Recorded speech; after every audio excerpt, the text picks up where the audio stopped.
ಬೆಳ್ಳಂಬೆಳಗ್ಗೆ ಲೋಕಾಯುಕ್ತ ಅಧಿಕಾರಿಗಳು ಭ್ರಷ್ಟ ಅಧಿಕಾರಿಗಳ ಬೇಟೆಗೆ ಇಳಿದಿದ್ದಾರೆ. ಏಕಕಾಲಕ್ಕೆ ರಾಜ್ಯದ ವಿವಿಧ ಜಿಲ್ಲೆಗಳಲ್ಲಿ ಬೆಳಗಾವಿ, ಬಾಗಲಕೋಟೆ ಇಲ್ಲೆಲ್ಲವೂ ಕೂಡ ರೇಡ್ ಮಾಡಿದ್ದಾರೆ. ರಾಜ್ಯದ ವಿವಿಧೆಡೆ ಲೋಕಾಯುಕ್ತ ದಾಳಿಗೆ ಸಂಬಂಧಪಟ್ಟಂತೆ ಡೀಟೇಲ್ಸ್ ಲಭ್ಯ ಆಗ್ತಾ ಇದೆ. ಬೆಂಗಳೂರು, ರಾಯಚೂರು, ಬಾಗಲಕೋಟೆ, ಬೆಳಗಾವಿಯಲ್ಲಿ ಲೋಕಾಯುಕ್ತರು ದಾಳಿಯನ್ನು ನಡೆಸಿದ್ದಾರೆ. ಬೆಳಗಾವಿಯಲ್ಲಿ ಪ್ರಭಾರಿ ಸಬ್ ರಿಜಿಸ್ಟರ್ ಸಚಿನ್ ಮನೆ ಮೇಲೆ ರೇಡ್ ಆಗಿದೆ. ಹಾರೋಗೇರಿ ವೆಟರ್ನರಿ ಇನ್ಸ್ಪೆಕ್ಟರ್ ಸಂಜಯ್ ಮನೆ ಮೇಲೂ ಕೂಡ ದಾಳಿ ಆಗಿರೋದ್ರ ಡೀಟೇಲ್ಸ್ ಮತ್ತು ಬಾಗಲಕೋಟೆಯಲ್ಲಿ ಪಿಡಿಒ ಎಸ್ಪಿ ಹಿರೇಮಠ್ಗೆ ಲೋಕಾಯುಕ್ತ ಅಧಿಕಾರಿಗಳು ಶಾಕ್ ಕೊಟ್ಟಿದ್ದಾರೆ. ಬೆಂಗಳೂರಲ್ಲಿ ಇಬ್ಬರು ಅಧಿಕಾರಿಗಳಿಗೆ ಲೋಕಾಯುಕ್ತ ಶಾಕ್ ಕೊಟ್ಟಿರೋದ್ರ ಡೀಟೇಲ್ಸ್, ಯಾವ ಡಿಪಾರ್ಟ್ಮೆಂಟ್ಗೆ ಸಂಬಂಧಪಟ್ಟಂತೆ ವ್ಯಕ್ತಿಗಳಾಗಿದ್ದಾರೆ ಅನ್ನೋದು ಮುಂದಿನ ಹಂತದಲ್ಲಿ ನಮಗೆ ಗೊತ್ತಾಗುತ್ತೆ. ಈ ಲೋಕಾಯುಕ್ತ ರೇಡ್ ಯಾಕೆ ನಡೆಯುತ್ತೆ ಅಂತ ಹೇಳಿದ್ರೆ, ಯಾರಾದರೂ ಒಂದು ಕಂಪ್ಲೇಂಟ್ ಕೊಟ್ಟಿರಬೇಕು, ಮತ್ತೆ ಇವ್ರ ಮೇಲೆ ಇರುವಂತಹ ಆರೋಪ ಸಾಬೀತುಪಡಿಸುವಂತೆ ಒಂದಷ್ಟು ಪ್ರೂಫ್ಗಳನ್ನು ಕೊಟ್ಟಿರಬೇಕು, ಆಮೇಲೆ ಇಲ್ಲಿ ರೇಡ್ ನಡೆಯೋದು.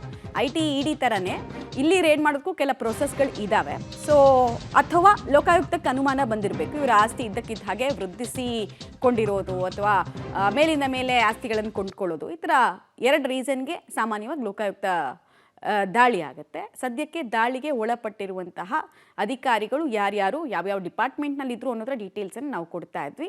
ಸೊ ಬೆಂಗಳೂರು, ರಾಯಚೂರು, ಬಾಗಲಕೋಟೆ, ಬೆಳಗಾವಿ ಇಲ್ಲೆಲ್ಲವೂ ಕೂಡ ಏಕಕಾಲಕ್ಕೆ ಲೋಕಾಯುಕ್ತ ಅಧಿಕಾರಿಗಳು ಬೆಳಗ್ಗೆನೇ ಆಕ್ಟಿವ್ ಆಗಿ ರೇಡ್ ಮಾಡ್ತಾ ಇದ್ದಾರೆ.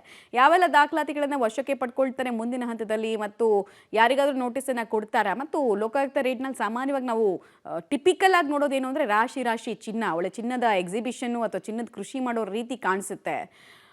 ಓಕೆ, ಈಗ ನೀವು ನೋಡ್ತಾ ಇರುವಂತಹ ದೃಶ್ಯ ಇದೆಯಲ್ಲ, ಇದು ಬೆಳಗಾವಿಯ ವಿಜುವಲ್ಸ್ ಅನ್ನೋದು ತಿಳಿದು ಬರ್ತಾ ಇದೆ. ಅಲ್ಲಿ ಪರಿಶೀಲನೆಯಲ್ಲಿ ಮಗ್ನರಾಗಿರುವಂತಹ ಅಧಿಕಾರಿಗಳ ತಂಡವನ್ನು ಗಮನಿಸ್ತಾ ಇದ್ದೀರಾ. ಸೊ ಚಿನ್ನ ಎಷ್ಟಿದೆ, ದಾಖಲೆಗಳೆಷ್ಟಿದೆ, ಪ್ರಾಪರ್ಟಿ ಪತ್ರಗಳು ಎಲ್ಲಿಗೆ ಲೀಡ್ ಮಾಡುತ್ತೆ, ಹಣ ಇದ್ದರೆ ಹಣ ಎಷ್ಟಿದೆ. ಕೆಲವರು ಮನೆ ಮೇಲೆಲ್ಲ ರೇಡ್ ಆದಾಗ ನಾವು ನೋಡಿದ್ದೀವಿ, ಅಲ್ಲಿ ನೋಟ್ ಎಣಿಸೋದಕ್ಕಂತಲೇ ಮೆಷಿನ್ ತಂದಿರೋದು, ಅಕ್ಕಸಾಲಿಗರನ್ನ ಚಿನ್ನ ಲೆಕ್ಕ ಹಾಕೋದಕ್ಕಂತ ಕರೆಸಿರೋದು, ಆ ಥರದ್ದೆಲ್ಲ ನೋಡಿದ್ದೀವಿ.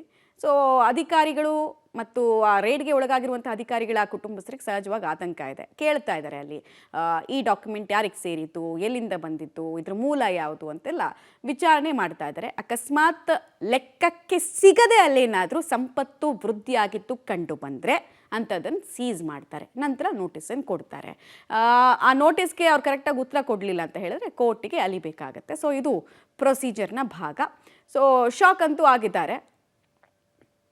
ಓಕೆ, ಈಗ ಇನ್ನೊಂದು ಕಡೆಗೆ ನೀವು ಫೋಟೋ ಗಮನಿಸ್ತಾ ಇದ್ರೆ ನಾವು ಮಾರ್ಕ್ ಮಾಡಿ ತೋರಿಸ್ತಾ ಇದ್ದೀವಲ್ಲ, ಇವರು ಸಬ್ ರಿಜಿಸ್ಟರ್ ಸಚಿನ್ ಅನ್ನೋದು ಗೊತ್ತಾಗ್ತಾ ಇದೆ. ಬೆಳಗಾವಿಯ ಇವರ ನಿವಾಸದಲ್ಲೇ ಸದ್ಯಕ್ಕೆ ರೇಡ್ ಕಂಟಿನ್ಯೂ ಆಗ್ತಾ ಇದೆ. ಒಂದೇ ನಿವಾಸನ ಅಥವಾ ಇವ್ರಿಗೆ ಸೇರಿದಂತಹ ಪ್ರಾಪರ್ಟಿಗಳು ಬೇರೆ ಬೇರೆ ಇದ್ದರೆ ಅಥವಾ ಸಂಬಂಧಿಕರ ನಿವಾಸ ಇದ್ದರೆ ಅಲ್ಲೂ ಕೂಡ ಟಿಪಿಕಲಿ ರೇಡ್ ಆಗುತ್ತೆ. ಸೊ ಮುಂದಿನ ಹಂತದಲ್ಲಿ ನಮಗೆ ಮಾಹಿತಿ ಅದ್ರ ಬಗ್ಗೆ ಸಿಗ್ತಾ ಹೋಗುತ್ತೆ. ಅಧಿಕಾರಿಗಳ ತಂಡದಿಂದ ಈ ರೀತಿ ರೇಡ್ ಆಗ್ತಾ ಇರೋದ್ರಿಂದ ಸೊ ಸಹಜವಾಗಿ ರೇಡ್ಗೆ ಒಳಪಟ್ಟಿರುವಂಥ ಅಧಿಕಾರಿಗಳಿಗೂ ಢವಢವ ಶುರುವಾಗಿದೆ.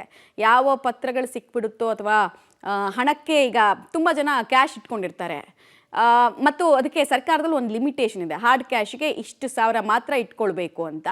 ಆ ಥರದ್ದೇನಾದರೂ ಇಲ್ಲಿ ವೈಲೇಟ್ ಆಗಿದೆಯಾ ರೂಲ್ಸು ಅನ್ನೋದನ್ನ ನೋಡ್ಕೊಳ್ತಾರೆ. ಬಾಗಲಕೋಟೆಯಲ್ಲಿ ಕೂಡ ರೇಡ್ ಆಗಿರೋದ್ರ ವಿಜುವಲ್ಸ್ ನಾವು ಗಮನಿಸ್ತಾ ಇದ್ದೀವಿ. ಐಷಾರಾಮಿ ಬಂಗಲೆ, ಮನೆ, ಡ್ಯೂಪ್ಲೆಕ್ಸು ಎಲ್ಲದರಲ್ಲೂ ಕೂಡ ಈಗ ಅಧಿಕಾರಿಗಳು ದಾಳಿಯನ್ನು ಮುಂದುವರಿಸಿದ್ದಾರೆ.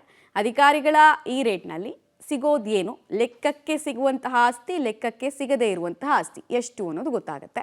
ಮತ್ತು ಈ ಥರದ ಲೋಕಾಯುಕ್ತ ರೇಡ್ ಆದಾಗ ಒಂದು ಕಂಪ್ಲೇಂಟ್ ಆಗಿರಬೇಕು, ಇವ್ರ ಮೇಲೆ FIR ಆಗಿರಬೇಕು ಮತ್ತು ಆ FIRನ್ನು ಪ್ರೂವ್ ಮಾಡುವಂತಹ ಪ್ರೂಫ್ಗಳನ್ನು ಕಂಪ್ಲೇಂಟ್ ಕೊಟ್ಟಿರಬೇಕು. ಈ ಕಾರಣಕ್ಕೆ ರೇಡ್ ಆಗುತ್ತೆ. ಇವರು ಭ್ರಷ್ಟರು ಅಂತ ಪ್ರೂಫ್ ಕೊಟ್ಟು ಮಾಡಿದರೆ ಲೋಕಾಯುಕ್ತ ರೇಡ್ ಆಗುತ್ತೆ. ಎರಡನೇದು, ಇದ್ದಕ್ಕಿದ್ದ ಹಾಗೆ ಏಕಾಏಕಿ ಒಂದು 4-5 ಕಡೆ ಪ್ರಾಪರ್ಟಿನ ಇವ್ರ ಹೆಸರಲ್ಲಿ ರಿಜಿಸ್ಟರ್ ಮಾಡ್ಕೊಳ್ಳೋದು ಮತ್ತು ಜೀವನ ಶೈಲಿ ಇದ್ದಕ್ಕಿದ್ದ ಹಾಗೆ ಬದಲಾಗೋದು, ಆ ಥರದ್ದೆಲ್ಲ ಲೋಕಾಯುಕ್ತ ರೆಡಾರ್ಗೆ ಬಂದರೆ ರೇಡ್ ಆಗುತ್ತೆ. ಸೊ ಎರಡೂ ಕಾರಣದಿಂದ ಏನೇನು ವಿಚಾರಗಳು ಈ ಪ್ರಕರಣದಲ್ಲಿ ಅಂತ ಗೊತ್ತಾಗುತ್ತೆ. ಮತ್ತು ಕೆಲವು ಪ್ರಾಜೆಕ್ಟ್ಸ್ ಇರ್ತವೆ, ಗೌರ್ಮೆಂಟ್ ಪ್ರಾಜೆಕ್ಟ್ಸ್ ಇರ್ತವೆ. ಸೊ ಆ ಗೌರ್ಮೆಂಟ್ ಪ್ರಾಜೆಕ್ಟ್ಸಲ್ಲೂ ಕೂಡ ಫೈನಾನ್ಷಿಯಲ್ ಇರ್ರೆಗ್ಯುಲಾರಿಟೀಸ್ ಆಗಿದ್ದು ಲೋಕಾಯುಕ್ತ ಕಣ್ಣಿಗೆ ಬಿದ್ದರೆ ಅಂಥ ಪ್ರಕರಣದಲ್ಲೂ ಕೂಡ ರೇಡ್ ಆಗುತ್ತೆ.